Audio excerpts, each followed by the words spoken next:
Thank you for tuning to Grieving Voices. I am your host, Victoria V, and today my guest is Sabrina Fletcher. She guides bereaved parents through the heartbreak of losing a wanted pregnancy to a termination for medical reasons, or also known as TFMR, with groups, one-on-one, and workshops. As a pregnancy loss doula who's been there herself, she companions people as they find the light in their stories and self expression and the deep love they carry for their babies. Thank you so much for being open enough to share about this on my podcast today. I was excited to hear about this because you even said that it's 3 times more common than stillbirth, which Mm. was a surprising statistic to me because I had, Mhm. I mean, I'd heard that yes, people can, terminate a pregnancy because of medical reasons, but I didn't realize there was like an acronym for it and that there was this Right. underbelly or undercurrent of like taboo or, Mm. about it. And this, yeah, Oh, so I think it's a loss that is not talked about, like you said, very much. I yeah. haven't heard it I don't listen to a ton of other grief podcasts just because I kind of want to stay in my own lane, but Yeah, yeah. I'm excited to share this with my listeners, broaden our perspective of grief, and talk about it. So, thank you so much for being open to sharing your journey, which brings us to 2018. And do you mind starting there? Sure. Thank you so much, Victoria, and thank you for having me on to talk about this piece of pregnancy loss that is silenced and shamed and in some spaces. It's becoming a little bit more openly spoken about, and I think that as more people speak about it, more people understand. Oh, okay, yes, this is another type of pregnancy loss. That is what if they went through it themselves. That is what I really experienced. And like you said, I went through it myself in 2018. It was early 2018, and we had a bad ultrasound result where we could see, and the doctor was showing us the different abnormalities and what was wrong with our baby. And one of the conditions, there were various things that were showing up. One of the conditions was swelling in the head and the chest and the back of the neck. And since it was pretty much all over the body and the torso, he was calling it hydrops. So that's just the name for fetal swelling. And that along with other things, we went home and I was researching and I also found out, and he told me at that ultrasound, he said, um, if you decide to continue the pregnancy, this is now a high risk pregnancy. But I didn't really know the extent of that. I found out that high drops can cause similar swelling in the pregnant person, and they call it mirror syndrome. So it could have caused harm to my organs as well. It's just very devastating because this was a wanted baby. I took this whole fertility course. I was tracking my cycles. I knew my ovulation date. Um, you know, we wanted her. We wanted her in our family. But then when we found out she was sick and also the condition that she was carrying could have harmed my health, we did decide to terminate the pregnancy. And you had another child. You had already had one child, correct? Or did I read that Yeah, wrong? that's right. That's Okay. right. So my oldest daughter was 4 years old at the time.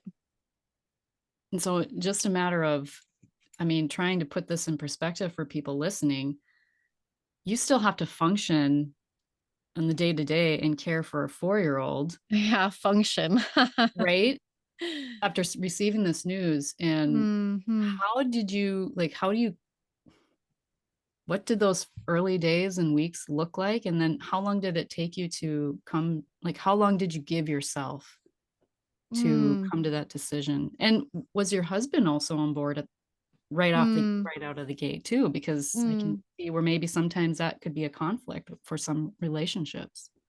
Oh, yeah, I mean, It wasn't an easy decision. I mean, it ended up being clear after we did enough research and talked to the doctors, and I was looking at different medical journals and all the research that I could get my hands on that wasn't behind a paywall.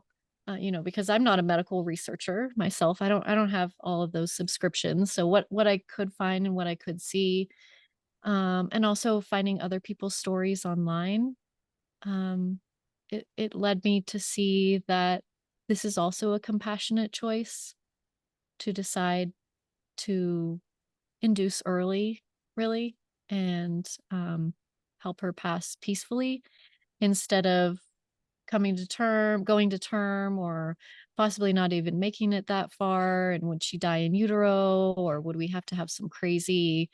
It's not even a C-section. It's called a exit strategy, where they like take everything out all at once, and it's very hard on both the baby and the pregnant person, and she was already sick. So, could she get through that kind of medical trauma to even then be, with all the tubes and all the life support and everything, and then how long, or would I hold her in my arms as she died?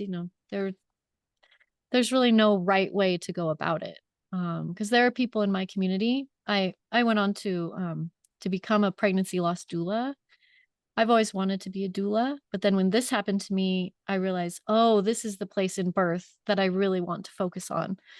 I really want to support people who are going through this, and some of those families in one pregnancy, like maybe they carry some sort of genetic something, disposition or disorder, or whatever you would like to call it.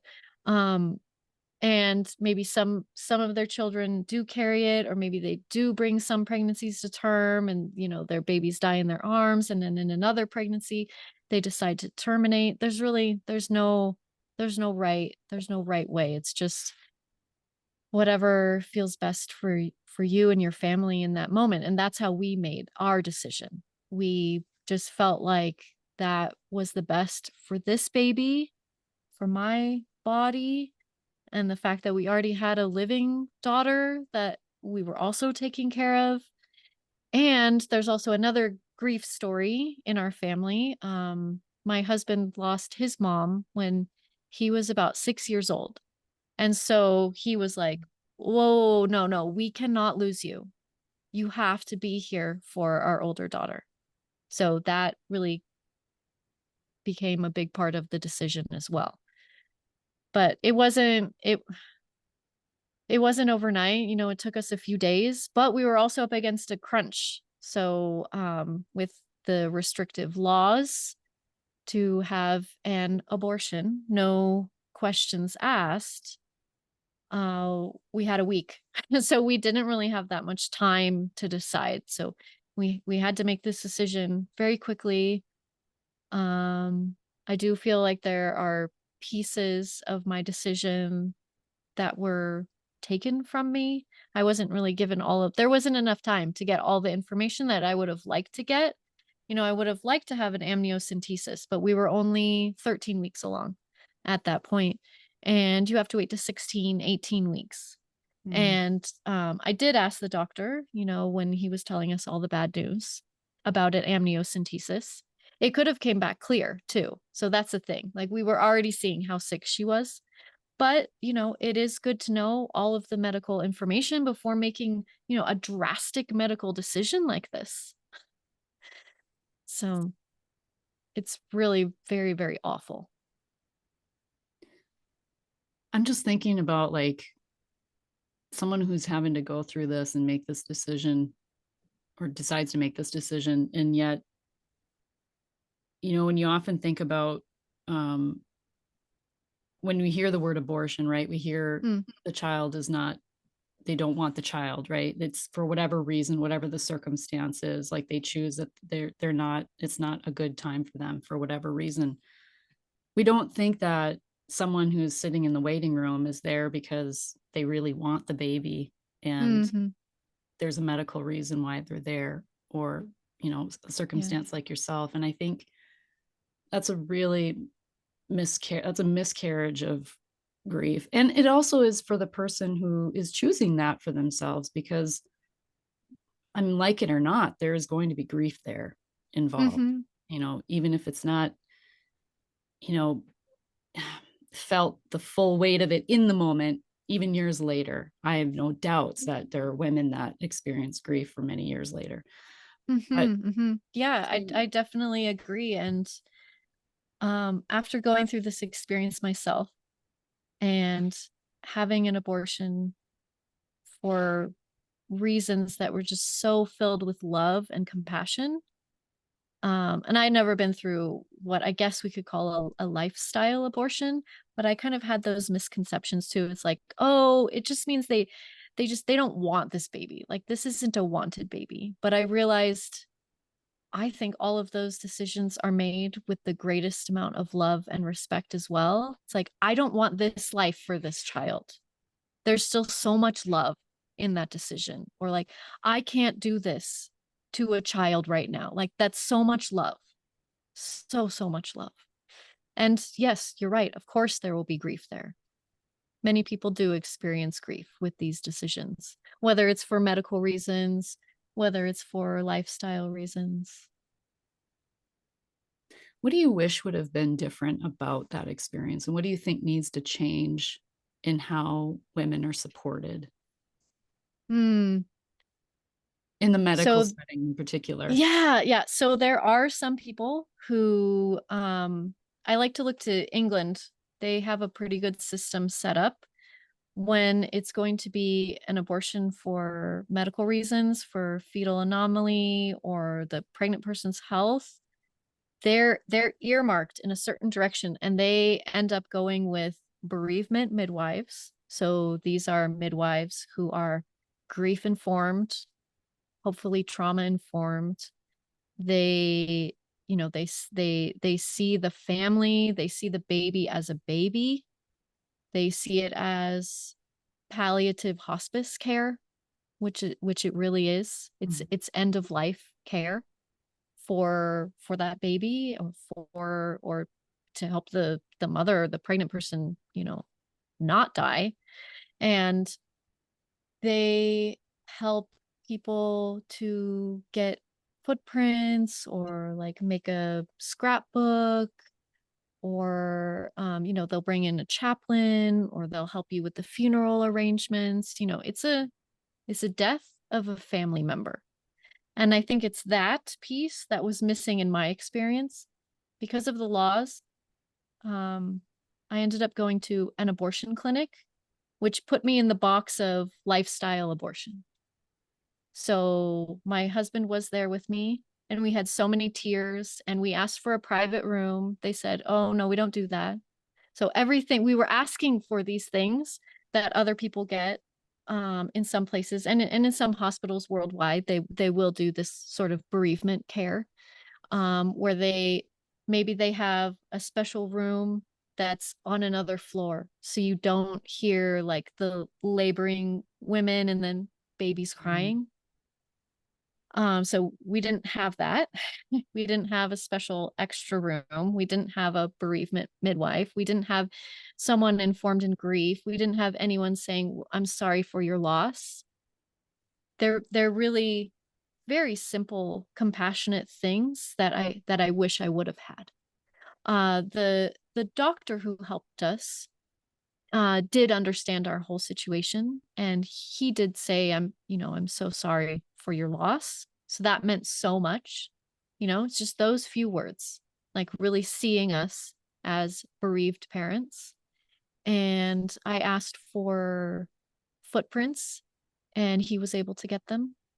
So some pieces of my story do have some respect and honor and reverence in it, but a lot of it, I mean, the counselor that they had on hand, I kept talking about grief and like asking for grief resources, and she was like, "I don't really know." And I thought, oh, I thought, like, I can't be the only one who's coming here because their baby is sick and they're grieving and they're having to end a wanted pregnancy. But I guess maybe I was, or I don't know. So those are the things that I wish would have been different in my story.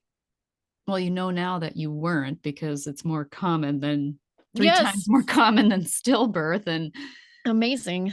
And I'm sure, do you have a statistic, like a more recent statistic as far as how common this is overall? Oh, that's the most recent one. So that's some research that came out of Europe, I think combined with England, because they do earmark these cases. They do have like specific categories. So they are able to see, okay, this termination is a early induction. This termination is a pregnancy loss. And that research, yeah, came out of Europe a few years ago. And they found that with the numbers that they have in Europe and England, these countries combined, the number of stillbirths are so many, and then the number of TFMR, pregnancy loss, are 3 times as many as that number. Do you know of any places in the United States that are implementing some sort of like what you just described for women going through this? Yes, some of the better stories that I hear are coming out of some places in the US.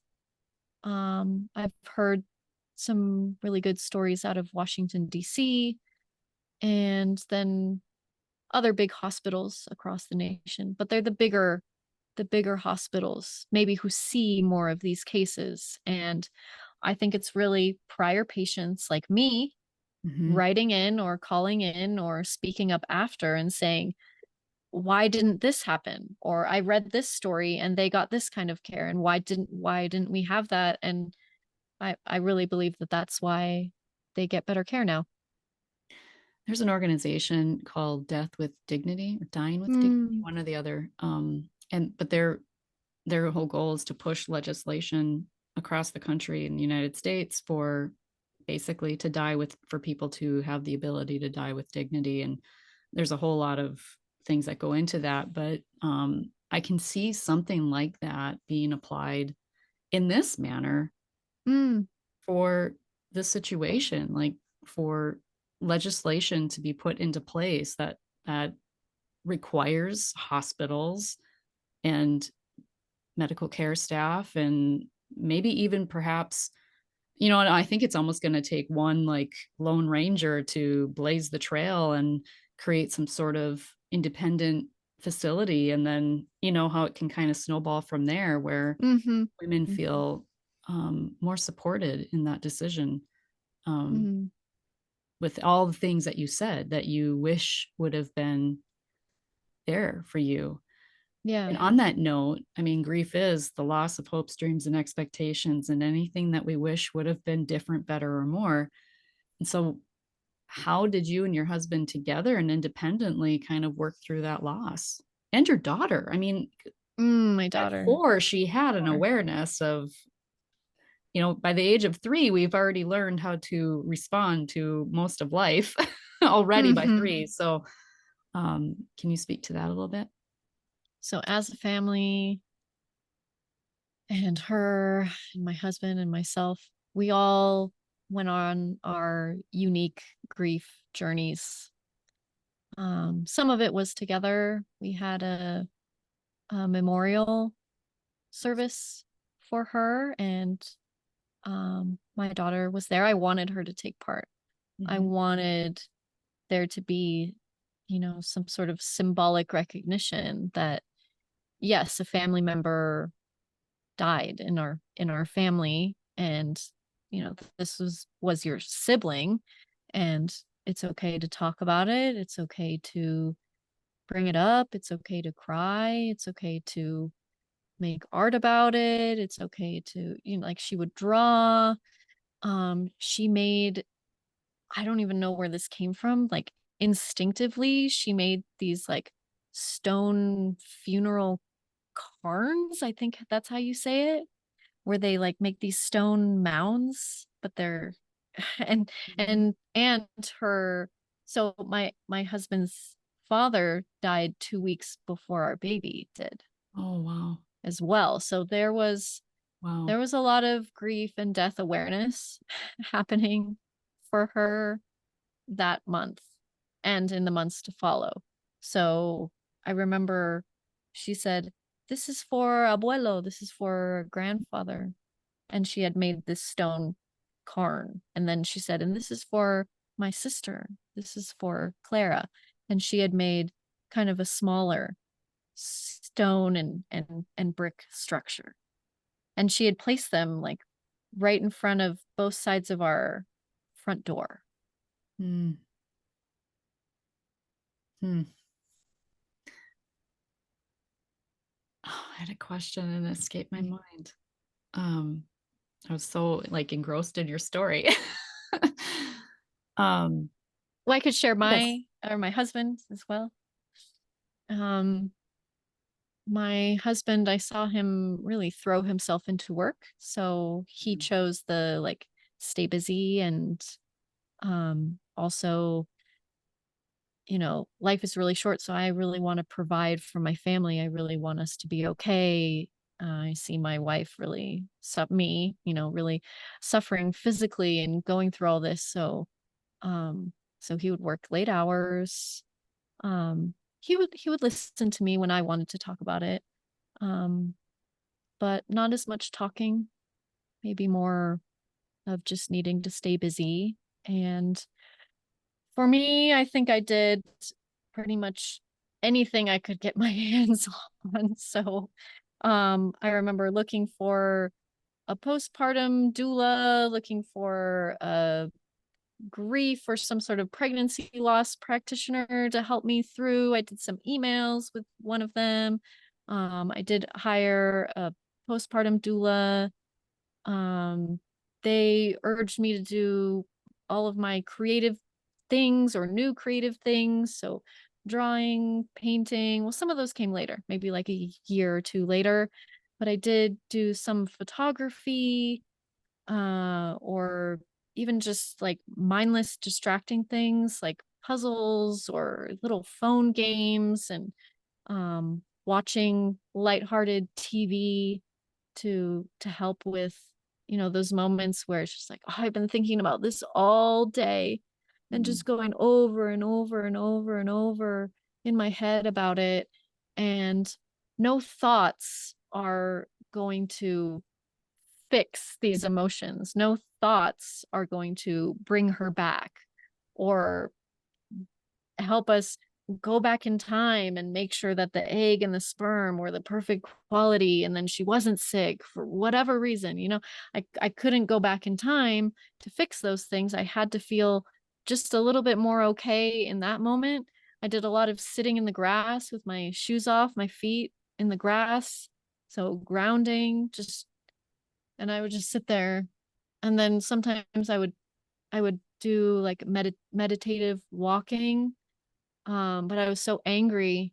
I remember walking around my garden, and I live in Mexico, and the flowers bloom all year round here. And there was this amazing, like huge red, like bigger than my head, red flower. And I would walk by it and I would just get so angry, like, why are you blooming and my baby isn't here? Like I'm walking by this beautiful flower and it's just in my face. And yet I knew, well, I just need to walk. I need to walk by it. I need to feel this anger. I need to sit with it. But then it would be like, oh, okay, time to go pick up my daughter. And so it was hard to manage, all the time and space that grief asks, along with daily tasks. I, yeah, it's like this downward spiral thought wheel. This like, it's like a Hmm. tornado of thoughts. And I was imagining it as you were walking around this flower and just, I can feel from you.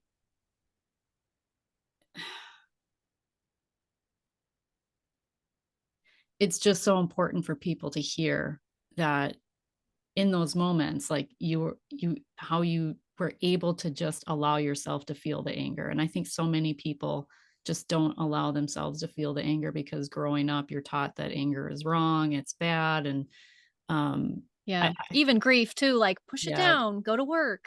but it is an element of grief. Anger is It grief, is. It really. is. It is. Did you, like, for your husband, I'm not talking about it, and you said he kept himself very busy. Did you see him did you view it as a stuffing down, or did he find did he eventually did he start talking about it more, or how did that change for him over time? He would have to come on and share his whole story Okay. because it's pretty intense the way things ended up showing up for him quite later.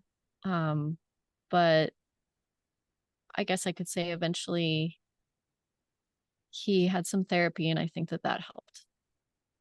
So he was able to talk. But again, for people And listening, oh, okay, let me say, and he's also a sweat lodge. He runs oh, sweat very lodge, and he cool. has a spa, and so he works with crystals and massage, and Mm, so his work, I think, even going to work and helping others, mm, or sometimes they'll like trade massage. So he was also working through things at work, yeah, I can and see that. he would go in the sweat lodge. He also sings. So he has his outlets. They're just different than mine. Mm. Hmm. And honoring that for each other, right? Hmm. But like you Hmm. said, he was able to, he would listen to you. And that's sometimes all you need, really, is someone to just Yeah. try and fix, just listen. And so Yeah. I'm glad he was in that line of work, because that probably actually is what helped him Yeah. find his way eventually to Yeah. therapy. Yeah. Um, I was going to ask too the question I had thought of earlier and then forgot. So growing up, what were the messages? Because I how you articulated when your daughter was going through this, when you lost your baby, and then you're talking about how it was important for you, for her, that she recognized grief, and you had a lot of grief going on at the time, but how to allow her to channel it and honor her feelings and things like that. So what was your experience with grief growing up, and the beliefs that you had about loss, and like, because in, especially in my area, like German Right. stoic, we Or don't talk about our grief, Nordic, and what happens in the English, house like stays in the house. Yep. stiff upper lip and all Yeah. that, and like, Yeah. you know, pick yourself up by the bootstraps and carry on. No, Yeah. that's definitely my lineage as well. Okay. um and I understand more now about what I experienced with grief than when it was actually going on. There really weren't any close deaths until my grandmother died when I was, yeah, I was already in my 20s. But she had a brother who died in World War II. And I mean, that would have been so many years ago, but my mother told me that on certain days, I don't know what days. Now I imagine, oh, it was probably his birthday, Mm, or it could have been some milestone that her children were reaching and her brother wasn't there to see it. Or maybe it was even her own birthday. The passing of time is really hard, especially since he would have died so young, like a very young man. And then here she was, like, living a full, long life, and he's not there. Well, my mom would say, she would go in her room and cry. So, in a way, behind closed doors, that's my grief legacy. So, why I decided to be so open and why I felt like it was so important, I don't know, maybe it's a reaction to that. Like, seeing how it was so closed and not really talked about, and like, get on with your life and just move along. I I I felt like it was important to talk about it and be open about it. And I saw my daughter hurting. I didn't want to just say, "Oh, just go to school." That didn't feel right to me. mhm. Just get back to school, just throw yourself into your schoolwork. I never said anything like that to her. So maybe it's a reaction to what I grew up with and felt like it wasn't enough. After all the people I've talked to, the 4+ years I've been doing this podcast, I think like almost 190 episodes. Not all solo, Wow. not all interviews, but I think there's two camps of people. And like you just said, I think there's people that grow up and learn these things about grief that are unhelpful and hurtful and self-sabotaging. And they see that contrast when they're met with something in their lives, and they remember that contrast of that experience. Like, we didn't talk about it, and I felt shamed for, or, if you feel shame for bringing up the person's name because Mm, it makes other people uncomfortable or angry or sad or whatever it is. So there's no room for your feelings. You can grow up that way with there's no room. So then you stuff down and you don't talk about it, right? And then that continues through generations, and that's what happens. But sometimes there's camps of people, though, the other camp, that sees that contrast and breaks that cycle. mm. So congratulations on doing that. Oh, Because you teach your daughter how to respond to grief by how you mm, respond to grief. And I think that's the message that I want to get across, and why I started this podcast is mm, because I'm a child griever. My dad died when I was mm, young, and there was like, mm, mm. yeah, it was like, No yep, resources, no talking yep, about it. No. yep. Or, well, in my case, there was a lot of talking about it from my mother. Of course, she lost her husband, but just no room for me. Right? And that's Mm, what I was getting at, is that even though it is talked about yet, it's not where you feel you can share. Like, you can't share. There's no open sharing. And there's all kinds of family dynamics and how that plays out, and different scenarios and circumstances. And we could sit here all day long about all of those. But oh yeah, I point have is, tons of stories about that too. Yeah. it condenses down to either you learn these things and you continue that pattern onto your kids, or you break that cycle because you recognize that the contrast is, you see the importance of what you wanted, what you would have wanted for yourself, and then create Mm, that for your children, mm, for the legacy that follows behind.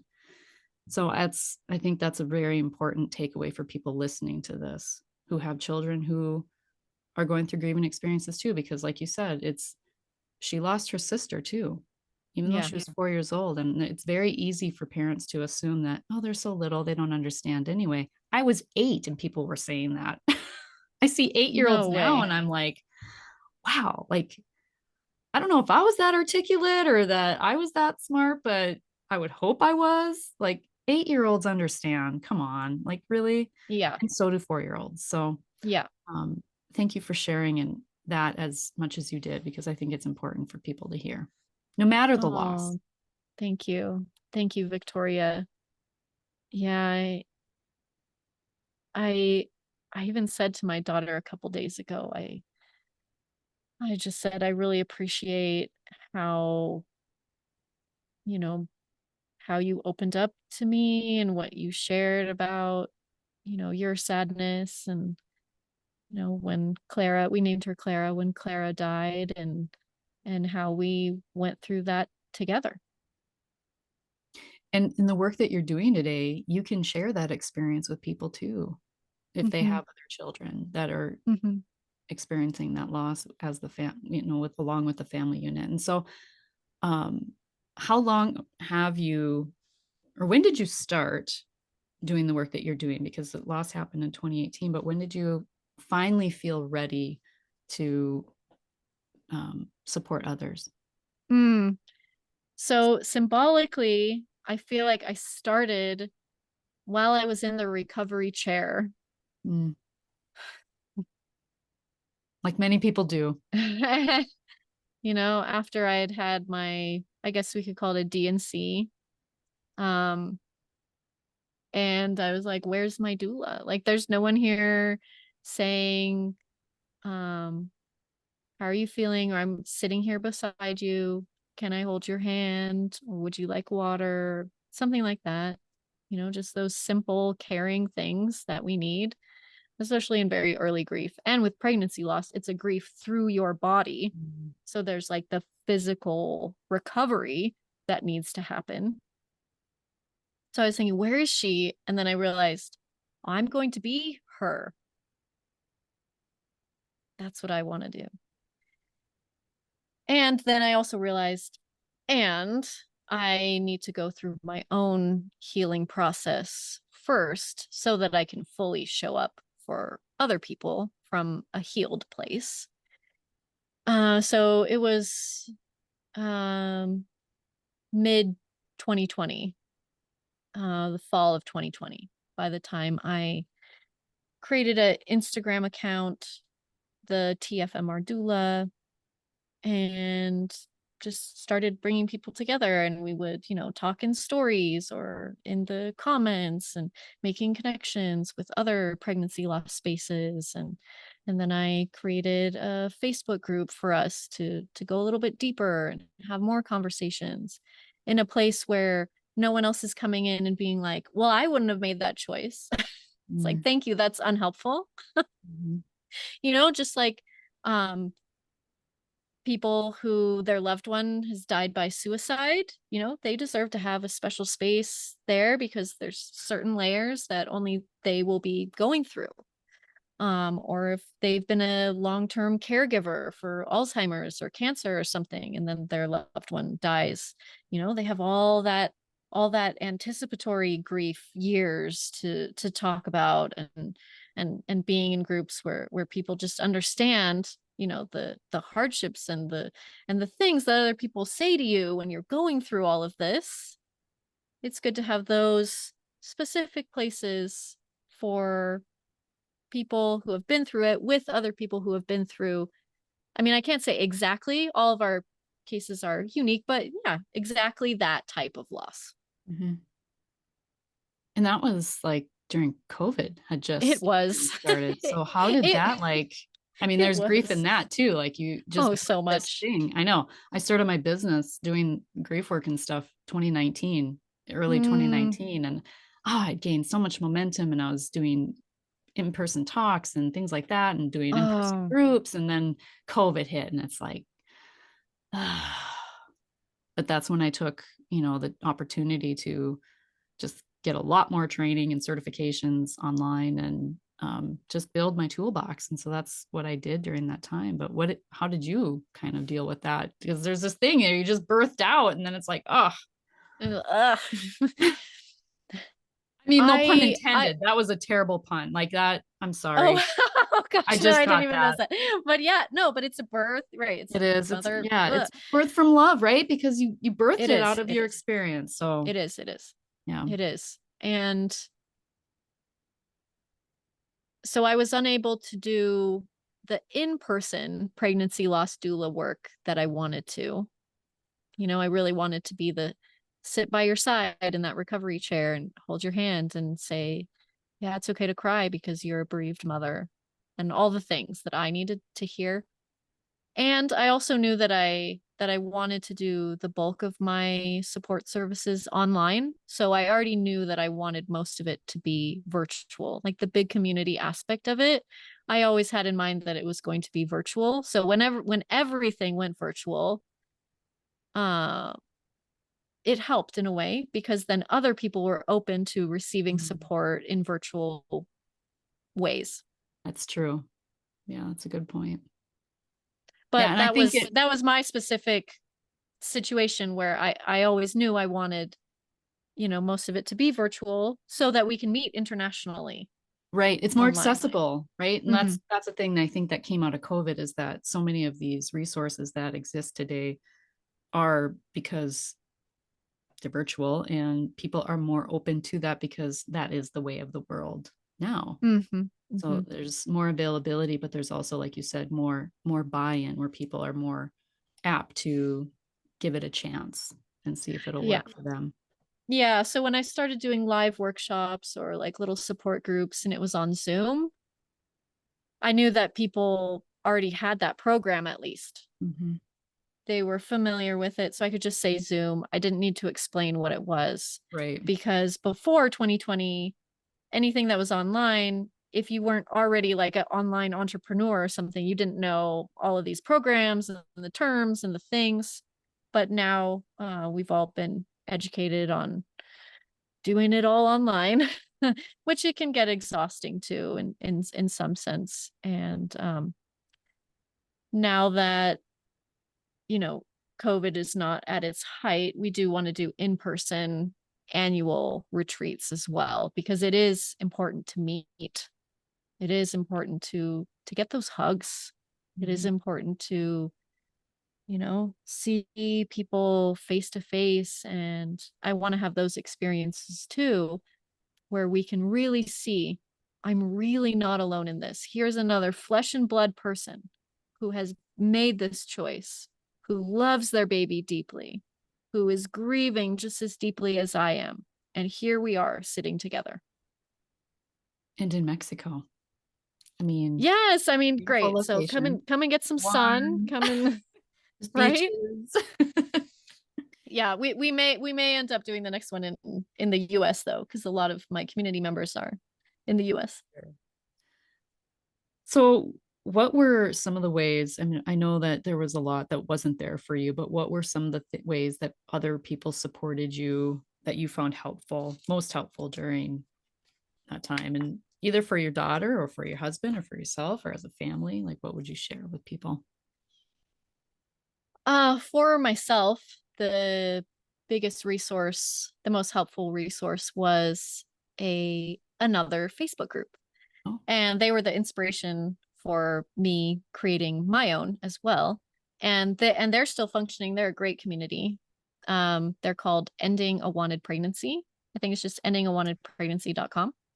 And you go through this application process, and then you're in the Facebook group with only other people who have been through it or their immediate partners. There are no health professionals who just want to know how to help other people. There are no grandparents or siblings who, want to like look in. It's mm, completely closed.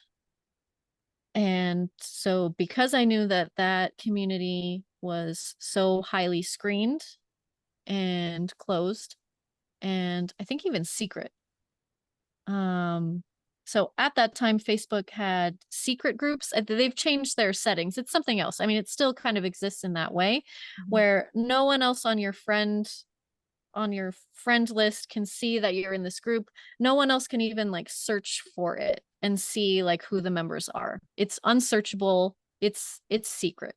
So I knew this was a safe place. I was able to bring all of these emotions and feelings that I couldn't talk to anybody else.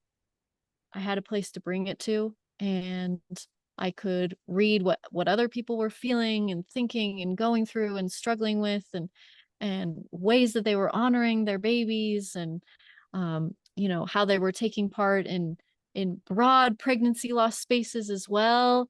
And I remember thinking, "Oh, I can do that? Oh, I can help myself in that way too? Oh, I can honor my baby in that way?" So that was a really beautiful experience finding that group and taking part. I've made amazing friendships through people in that group. And like I said, they inspired me to open another Facebook group. And since then we have more. There are more.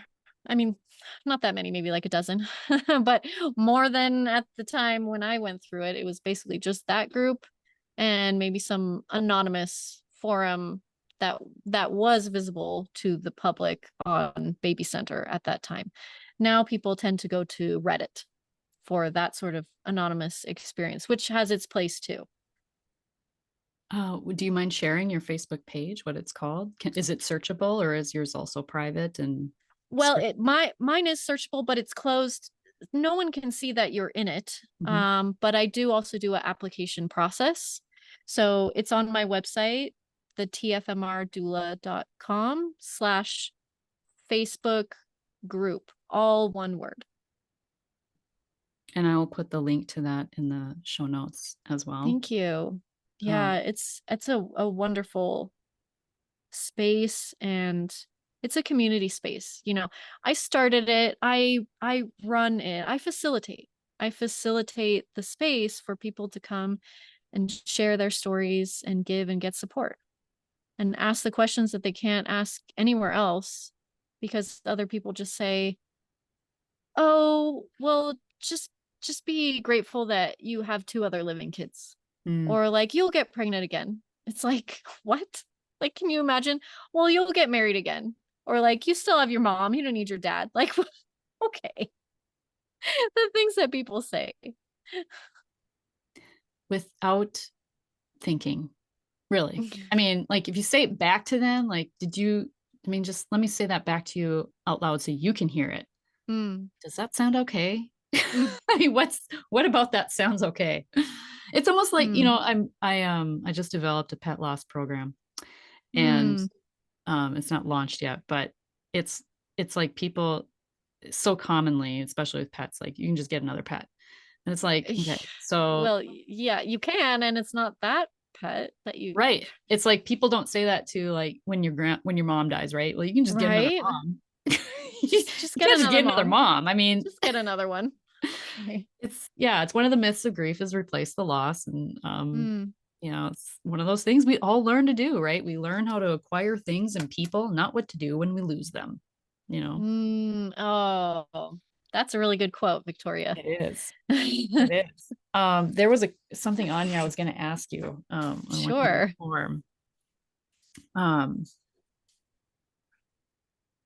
what advice to other grievers desiring to create meaning from their grief? And when I say create meaning, that kind of rubs some people the wrong way. Like you have to create meaning, you have to do something big, but you don't. I think I think a part of creating meaning or finding meaning, not that everything happens for a reason. Like sometimes that can Yeah. really ruffle people's feathers too, rightfully so. But it's, I think acceptance is a huge part of creating meaning. Um, Personally, I think that, once you get to that place of acceptance of like, you can't change the past, right? You can't, but you have a choice in how you transmute the emotions and the feelings that you experienced and move forward. And you've done that in a very beautiful way and of service to others. And not everybody has to, you know, take on something like that, right? And not everybody is Mm-hmm. capable of that. Like, it's Mm-hmm. not a burden. And that's the thing I think where people shy away from seeking help too, is they don't want to be a burden to other people. And that's a lot of what keeps people isolated in their grief. But I'll get to the question here. um, but what advice would you give to others who desire to do something like you have done in maybe a different way, but just do something with their grief? Yeah, I like to talk about not thinking of it as like, look for the what do we call it in the cloud? The silver lining. We're not looking for there's no silver lining in my baby dying in such a horrendous taboo way. There's no silver lining there. There just isn't. Um and I like to think of well, I have this little mini framework that I share with my clients and that I need to share with my community on a whole. It's like this cycle of holding and honoring our emotions. And I think this can help people get to this place where they're even doing tiny things that can help. And it may help them, you know, create meaning, find meaning, or it may help them, just that day feel a little bit closer or feel more connected to their baby, or Mhm. even feel more connected to themselves, or feel just a little bit more calm in the storm of grief. So there are 3 steps, but they go around and around, just like grief is a cycle, right? Just like you So did I that like to think walking of this. meditation around the flower, right? Yeah, yeah, we just go Mhm. around, we go around and then we come back to the same place, but we have a little bit more knowledge this time and we're going to go a little bit deeper. It might be even more like a spiral too. Although, I don't want you to spiral out. not Mhm. not that sort of spiral, In a but like good way. yeah, spiraling spiraling deeper into the meaning or the love or the connection. So I start with acknowledge, just acknowledging that you're having this body sensation instead of pushing it away. And also being very, very gentle with this stage, because I would say with early grief, it's very intense. And early grief can be a year, 2 years for people. So we just take, like one little sensation, like my heart, is tight. And just noticing that sensation. And even trying to notice without putting any labels on it yet, even without saying it's my heart or it's this sensation or it's this name of the thing. We don't even have to put a label on it. So just acknowledging that it's there. And I stayed in this place for a really long time. All of those things that I was talking about, like with my feet in the grass, it would just be like, I'm just feeling. I'm just feeling, and I'm just, it's just like flowing down into the earth. Or I'm walking and I'm just feeling all of these sensations. And like my brain can't even put a label on it yet. And that's fine. It's okay to stay in this acknowledging place for as long as you need to. If you feel ready, sorry, my computer there. You may have to cut that part. It would have been like I heard you crinklier. fine. Oh, okay. And then if you feel ready, you can move to the part of the cycle that I like to think of as a sign. So then you can begin to assign it an emotion name.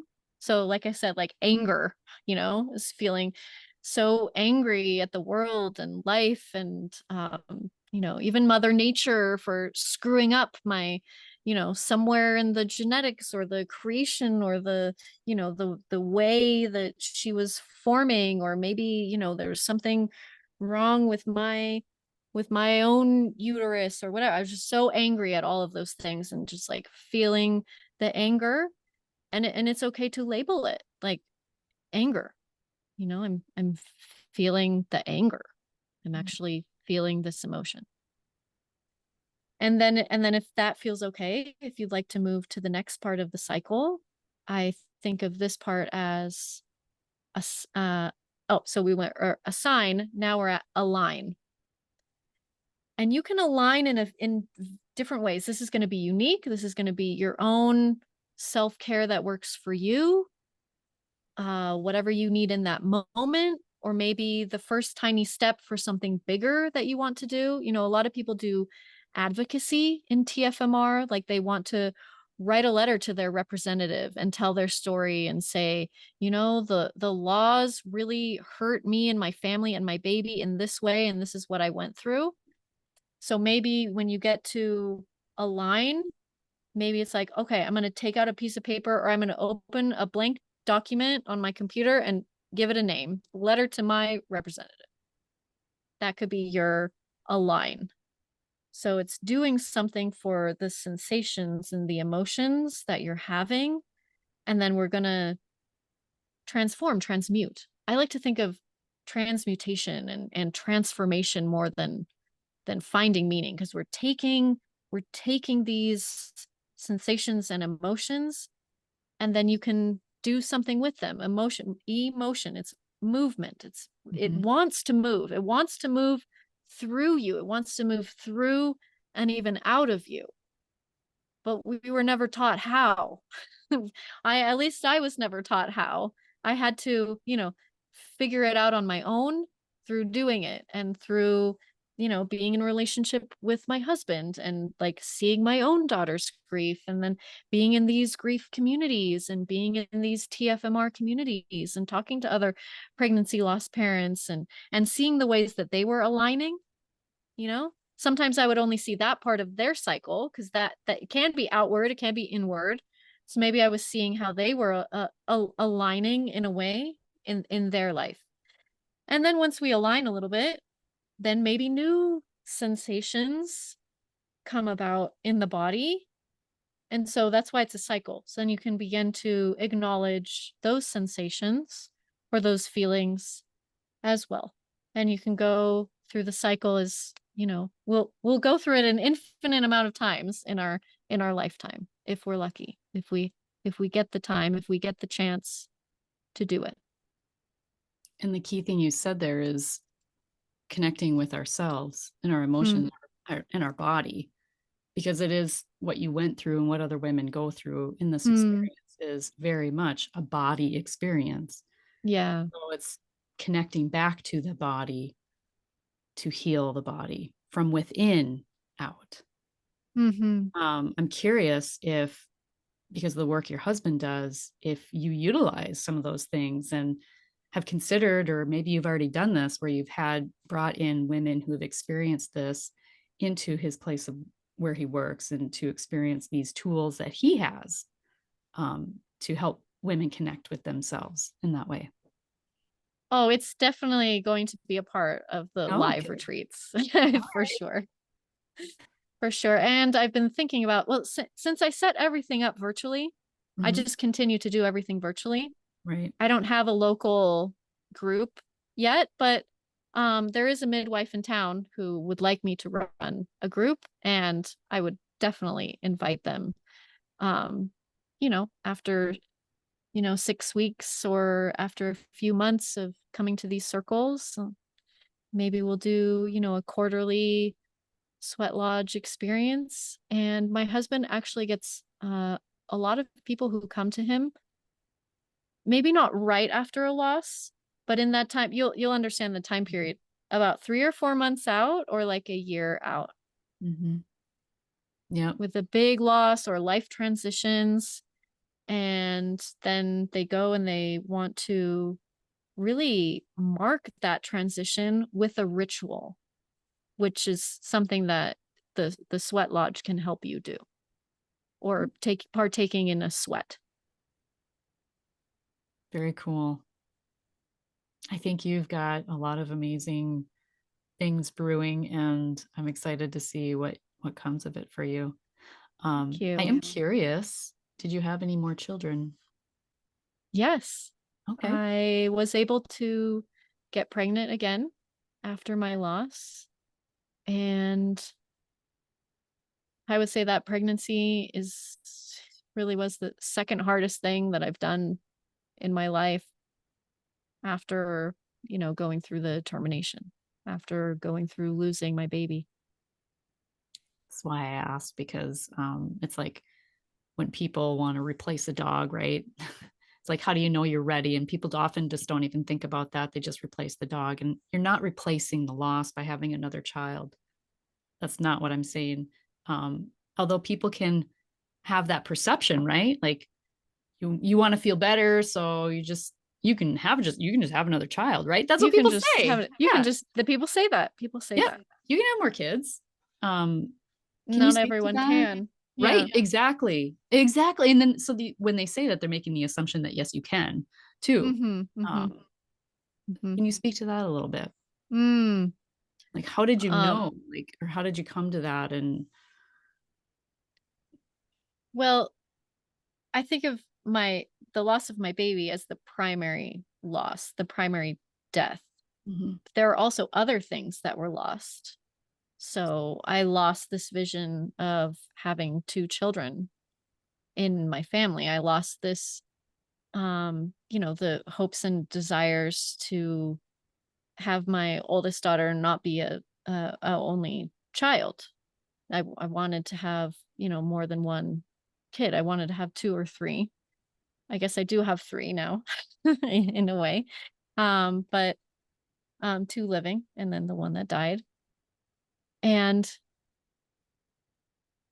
I knew that it was going to be hard, and the desire to have another child was stronger than the fear. That mm, was when I knew that I was ready to really go back into battle.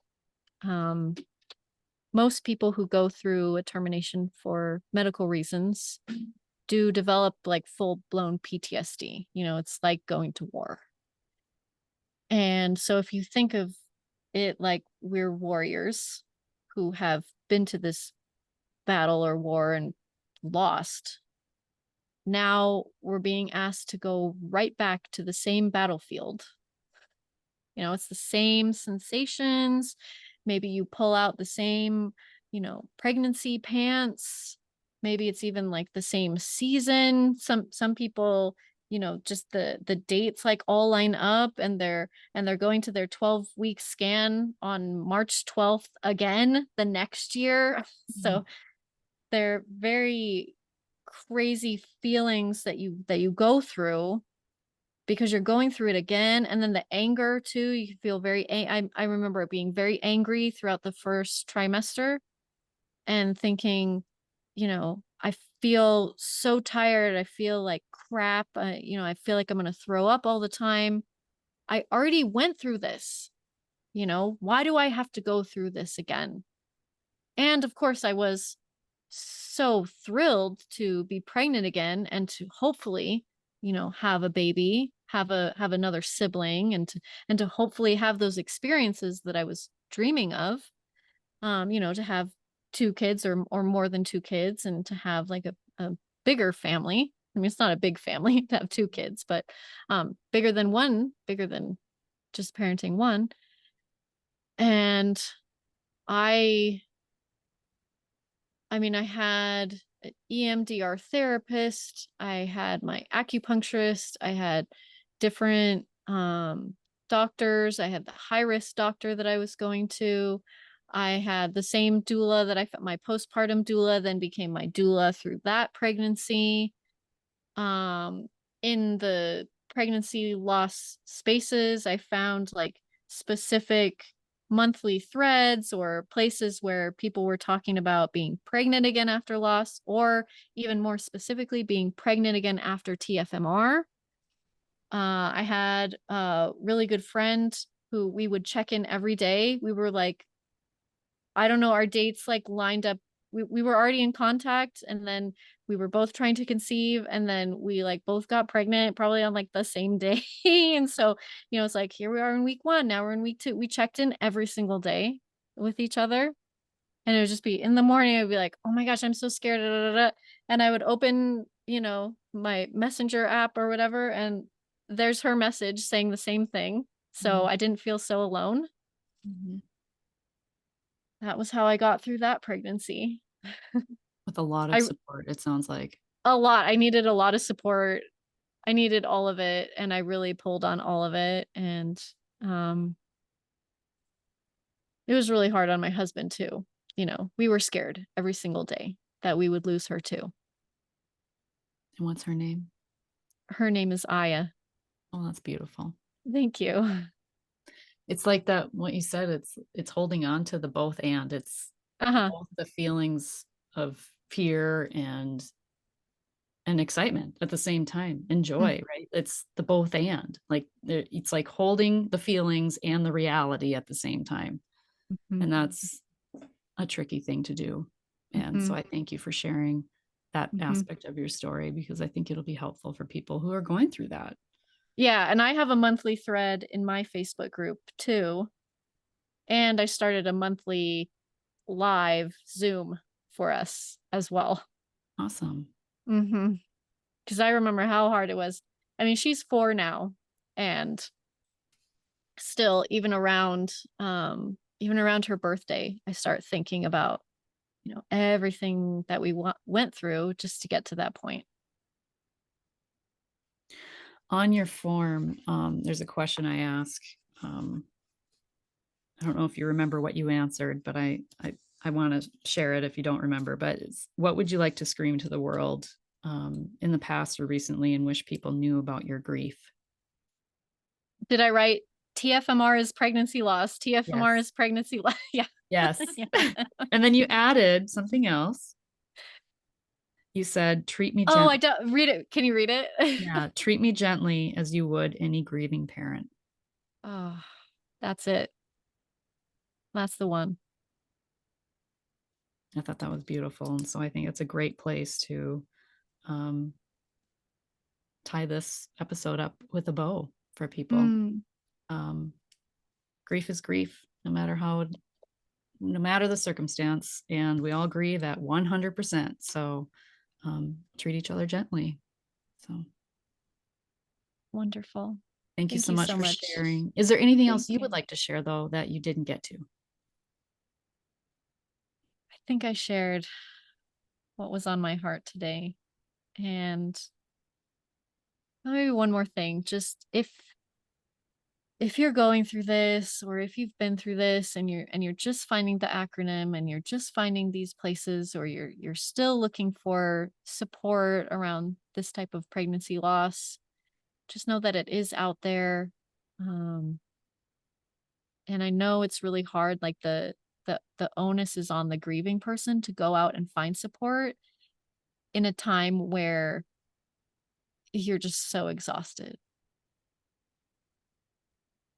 And it's so worth it. It's so worth it to keep searching until you find the space and the people who can really support you, because it will make all of the difference in the world. And if you're a helper, sometimes helpers need help too. Mm, That's what I've found, even mhm. personally.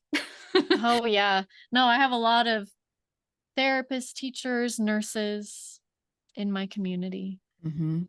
Mhm, Well, thank you mm. so much for all that you shared today. And I look forward to sharing this episode. And I will put all the links to what you shared in the show notes for people to quickly and easily find support if they're needing it. And thank you for listening today. And remember, when you unleash your heart, you unleash your life. Much love.